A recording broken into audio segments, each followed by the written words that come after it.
Estamos con el jefe de gabinete, Jorge Capitanich. Buenas noches. ¿Qué tal? ¿Cómo le va? ¿Qué tal? ¿Cómo te va? Un gusto saludar. Bueno, en principio, a ver, yo mencionaba algunas de las ideas que gente cercana al presidente empieza a pensar. Bueno, Scioli puede ser candidato, puede jugar con Máximo, puede acompañar Bocio.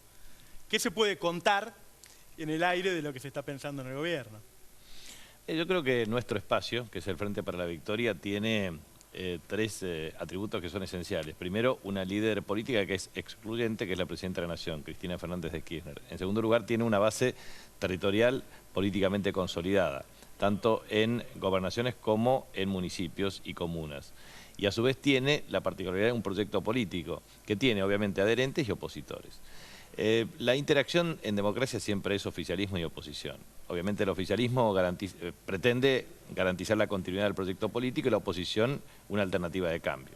En ese contexto lo que nosotros observamos es que las otras fuerzas políticas o están en proceso de formación o no han podido consolidar una alianza opositora seria para aunar los criterios respecto a estos tres atributos. Primero, los que tienen un líder político no tienen proyecto político consolidado o no tienen base territorial. Y los que tienen cierta base territorial no logran consolidar liderazgo ni tampoco proyecto político. Creo que, efectivamente, al no ser candidata nuestra presidenta, definitivamente ese liderazgo tiene que revalorizarse desde otra perspectiva política. Entonces, la metodología son efectivamente las primarias abiertas, obligatorias y simultáneas. Yo creo que es un gran logro para la democracia argentina tener primarias abiertas, obligatorias y simultáneas y elecciones generales con una previsibilidad desde el punto de vista al calendario electoral y al cronograma electoral y al sistema de financiamiento de los partidos políticos, frentes o alianzas opositoras. De manera tal de que nosotros consideramos que, primero, la herramienta para la definición de los candidatos del Frente para la Victoria será, sin lugar a dudas, primarias abiertas, obligatorias y simultáneas. Eso permitirá, desde el liderazgo de la Presidenta de la Nación, consolidar un liderazgo desde el punto de vista electoral.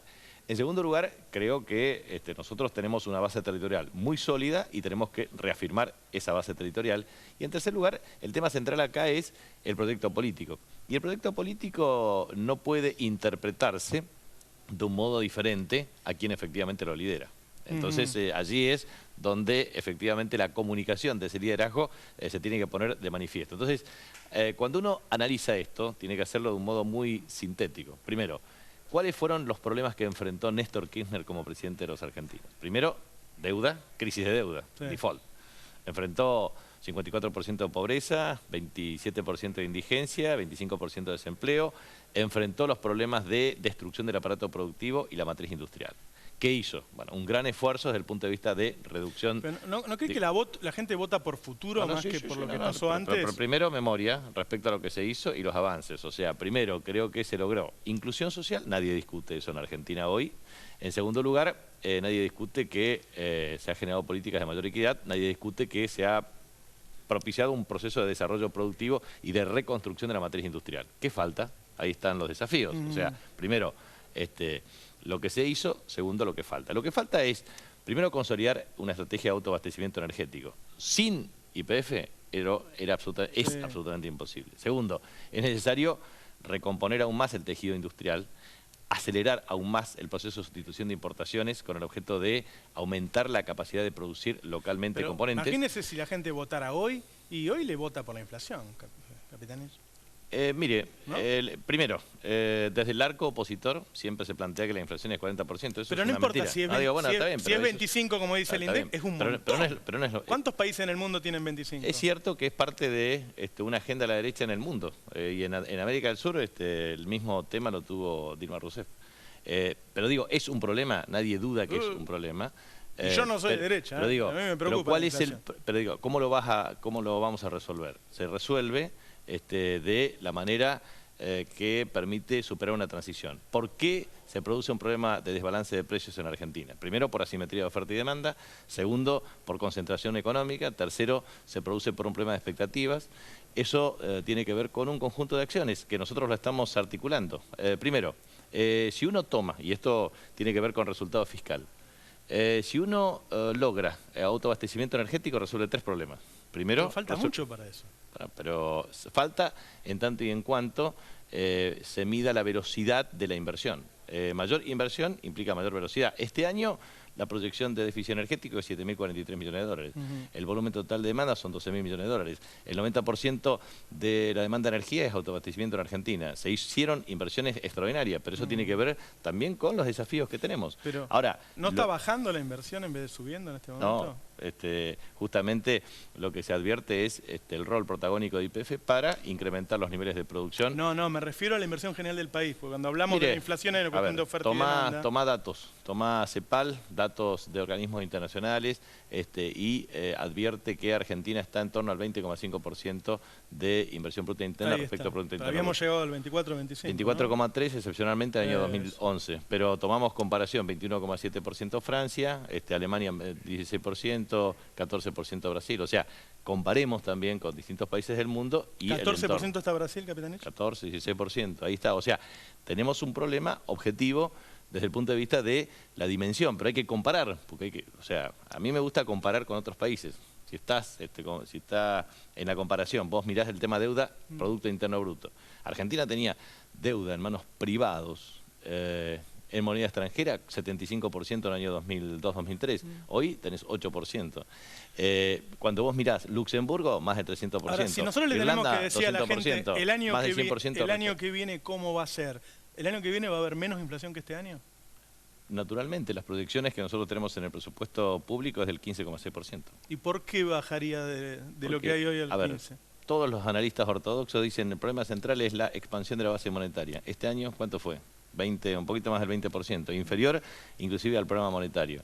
Sí. Nosotros consideramos que los problemas que tenemos desde el punto de vista de financiamiento de las erogaciones del sector público se van resolviendo con reducción potencial del subsidio energético derivado de mayor producción local. Y eso es lo que implica transición. Por eso es bueno pensar conceptualmente este tema, porque si uno excluye, o sea, si toma el presupuesto 2015, pero digo, uno toma el presupuesto 2015, excluye subsidio energético, tenés 3,8% de superávit fiscal primario y 1,8% de superávit fiscal financiero. Sí. Ahora bien, ¿qué significa esto? Significa que, ¿por qué hay subsidio energético? Bueno, porque eso es lo que te permite consolidar la matriz industrial, lo que te permite consolidar la generación de empleo y la distribución del ingreso. Ahora bien, ¿esto es una transición? Claro que es una transición, pero es una cuestión muy distinta pensar una transición de un problema estructural. Nosotros estamos en una transición para resolver un problema estructural. Y ese problema estructural te va a resolver el problema fiscal, te va a resolver el problema de consolidación de balance de divisas y te va a resolver estructuralmente el problema de empleo de buena calidad. Hay gente que dice, bueno, la verdad es que todos no necesitan ser subsidiados y el gobierno podría rebajar los subsidios a quienes no lo necesitan.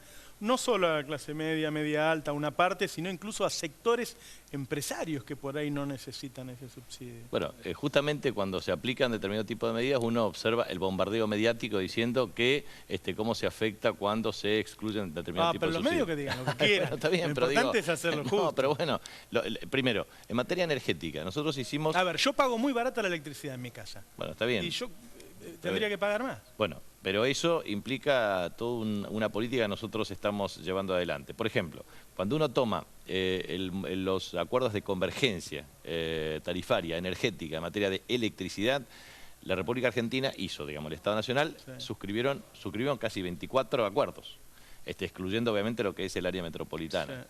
En el área metropolitana la inversión ya es equivalente a 2.900 millones de pesos y para el primer trimestre del año próximo son 4.000 millones de pesos de inversión en alta, media y baja tensión para mejorar la oferta energética y la calidad de servicio. Segundo, en todas las provincias argentinas hay, uno tiene que reconocer 5.500 kilómetros de transmisión eléctrica, incremento en los volúmenes de generación entre 6.000 a 9.000 megavatios en el periodo de 12 años, programado, entre lo que ya se ejecutó y lo que está en proceso de ejecución. Y ese modelo de convergencia permite observar que, por ejemplo, Córdoba o Santa Fe tienen tarifas energéticas sustancialmente superiores al resto del país. Sí. Entonces, necesariamente los mecanismos de convergencia tienen que ver con corrección de asimetría de información, corrección de tasas de inversión, corrección de calidad de servicio. Y eso es un tema que se tiene que ir dando gradualmente. Lo mismo que en materia de gas o lo mismo que el tema de transporte urbano. Nosotros también observamos que se hicieron correcciones desde el punto de vista de la fijación de tarifas, pero eso es una cuestión que es necesario también considerar lo siguiente, Roberto. Por ejemplo, cuando uno toma la tarifa de transporte urbano y subsidia, que el costo total estimado de este año es 27.000 millones de pesos, sí, uno tiene que permitir avisorar lo siguiente. Ese trabajador que usa el colectivo para ir a trabajar, primero paga menos de lo que debería pagar una tarifa de mercado. Eso está claro, ¿Qué significa eso? claro. Que tiene mayor ingreso disponible. Y si tiene mayor ingreso disponible, consume más. Y si consume más, promueve más actividad económica. Entonces, los subsidios están pensados en favorecer la base para el desarrollo industrial, la base para el ingreso genuino de trabajadores, la base para estimular la demanda agregada y potenciar el consumo, que es definitivamente una política de estímulos del Estado. Nosotros consideramos que ese es un tema que ha ayudado a resolver el problema. Entonces, nosotros observamos claramente las dificultades que hemos tenido en todo este tema. Pero fíjese una cuestión concreta. El problema, los grandes desafíos de la economía argentina han sido recomponer la matriz industrial que se había destruido, aumentar la tasa de producción producción nacional para sustituir importaciones. Necesitamos aumentar más y diversificar nuestras exportaciones. Nosotros hemos perdido exportaciones en virtud de reducción de demanda externa. Necesitamos, obviamente, seguir trabajando en esta dirección. Pero hemos protegido el empleo. Hemos generado un gran sistema de protección social. Me queda un minuto, pero le quiero preguntar eso. ¿Qué va a pasar con el laburo de la gente? ¿Cómo sigue Bueno, eso? primero hemos podido observar que el número de desvinculaciones es el menor en los últimos 7 años. Desvinculaciones desde el punto de vista de empleo privado formal. Segundo, tenemos todas las condiciones para estimular la creación de empleo. Ahí estamos con la necesidad de estimular más empleos. Y eso es lo que tenemos que hacer. Para eso está dada la política pública de inversión pública para estimular la industria de la construcción. O sea, pasamos de 8.000 a 17.000 millones de pesos aproximadamente de inversión en construcción de vivienda. El año próximo van a ser 27.000 millones de pesos. Hoy tenemos 132.000 viviendas con Procrear.